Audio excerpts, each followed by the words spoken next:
MLC Teenmar Mallanna టీడీపీలోకి వెళ్తాడు, లేదు బీఎస్పీలోకి వెళ్తాడనే వార్తలు చూసినాం.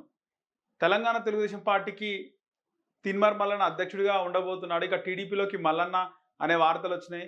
తాజాగా బీఎస్పీలో కూడా మల్లన్న పోతారనే వార్తలు వస్తున్నాయి. కానీ తీన్మార్ మల్లన్న టీంతో మాట్లాడితే తీన్మార్ మల్లన్న ఒక పార్టీ పెట్టి ముఖ్యంగా బీసీల ఐక్యవేదిక కోసం బీసీ నినాదంతో బయటకు వచ్చినటువంటి తీన్మార్ మల్లన్న కాంగ్రెస్ పార్టీ సస్పెన్షన్ తర్వాత తీన్మార్ మల్లన్న ఒక బీసీ వేదికను తయారు చేయబోతున్నాడని. అంటే అటు తెలుగుదేశం ఒక ఆంధ్ర పార్టీని ముద్రపడ్డది, బీఎస్పీకి అంత స్కోప్ ఉండదు, ఒక కులాల పరంగా పార్టీ ఎదిగే అవకాశం ఉండదు. సో బీసీలకు సంబంధించి ఒక బీసీ పార్టీ పెట్టే అవకాశం ఉన్నట్లు కూడా తెలుస్తుంది. గతంలో ఇదే తీన్మార్ మల్లన్న ఆయన జైలు నుంచి బయటకు వచ్చిన తర్వాత తెలంగాణ నిర్మాణ పార్టీ అని ఒక పార్టీని ఆయన ప్రకటించడం జరిగింది. తెలంగాణ నిర్మాణ పార్టీ. సో ఆ తర్వాత ఆయన బీజేపీ, ఇప్పుడు కాంగ్రెస్, ఇప్పుడు మళ్ళీ బయటికి రావడం, కొత్త పార్టీ పెట్టే అవకాశం ఉందని తెలుస్తుంది. ఈ వేవ్కి సంబంధించి తీన్మార్ మల్లన్న గతంలో చాలా మంది పార్టీలు పెట్టడం జరిగింది. తెలంగాణ ఏర్పడిన తర్వాత కూడా చాలా మంది పార్టీ పెట్టారు. తెలంగాణ ఏర్పడక ముందు విజయశాంతి లాంటి వాళ్ళు తెలంగాణ పార్టీ పెట్టడం, గద్దర్ లాంటి వాళ్ళు తెలంగాణ ప్రజా ఫ్రంట్ అనే పార్టీ పెట్టడం, విజయశాంతి తెలంగాణ తల్లి పార్టీ పెట్టింది. తెలంగాణ వచ్చిన తర్వాత చాలా పార్టీలు వచ్చినాయి. చిన్న చిన్న పార్టీలే కాకుండా చెరుకు సుధాకర్ లాంటి ఆయన పార్టీలు, మా ఇంటి పార్టీల రకరకాల పార్టీలు వచ్చినప్పటికీ కూడా అవి నిలదొక్కుకోలేదు.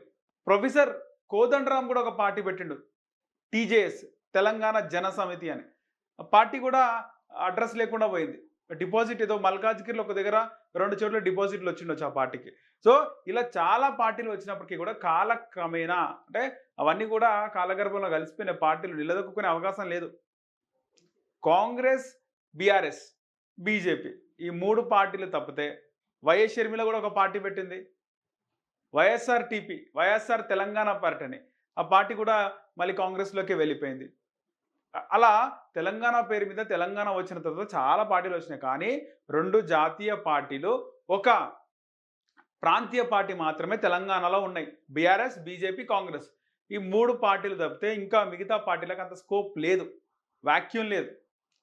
నిజంగా తీన్మార్ మల్లన్న పార్టీ కనుక పెడితే మంచి మంచి బీసీ నాయకులందరూ కూడా తీన్మార్ మల్లన్న పార్టీలో చేరితే ఆ పార్టీకి బూస్టింగ్ వచ్చే అవకాశం ఉంటుంది. సో మొత్తానికి తీన్మార్ మల్లన్న అయితే పార్టీ పెడుతున్నాడు. కానీ ఆ పార్టీ టైం, డేట్ అనేది ఇంకా తెలియదు. కానీ బీసీలు అటు ఒకవైపు తెలంగాణ, మరోవైపు బీసీలు 2028 బీసీ నినాదంతో అయితే తీన్మార్ మల్లన్న పార్టీ పెట్టే అవకాశం ఉంది. 1-2 రోజుల్లో ఆ పార్టీకి సంబంధించిన ప్రకటన అయితే వచ్చే అవకాశం ఉందని, ఖచ్చితంగా పార్టీ పెట్టే ఆలోచనలోనే తీన్మార్ మల్లన్న ఉన్నట్టు తెలుస్తుంది. ఎందుకంటే తీన్మార్ మల్లన్న జరిగిన ఇష్యూ పైన ఎక్కడ స్పందించట్లేదు, ఎక్కడ బయటకు వచ్చి మాట్లాడట్లేదు. ఆయన సస్పెండ్కు ముందు కూడా 1-2 మంత్రులతో రాయబారం కూడా పంపిండంట. ఈ సస్పెన్షన్కి సంబంధించి ఏదైతే షోకాజ్ నోటీస్ ఇచ్చారో ఆ నోటీస్కి సంబంధించి తీన్మార్ మల్లన్న పైరవి చేసినప్పటికీ కూడా అది పనికి రాలేదు. సో మొత్తానికి సస్పెండ్ అయినాడు. కానీ తీన్మార్ మల్లన్న ఎక్కడ బయటికి రాలేదు. ఆయన ఖచ్చితంగా పార్టీ పెట్టే అవకాశం ఉందని తెలుస్తుంది. 1-2 రోజుల్లో పార్టీ ప్రకటన కూడా వచ్చే అవకాశం అవుతుంది. మీరేమనుకుంటున్నారు? తీన్మార్ మల్లన్న పార్టీ పెడితే బాగుంటుందా, లేదా ఇలాగే న్యూట్రల్గా ఉంటే బాగుంటుందా?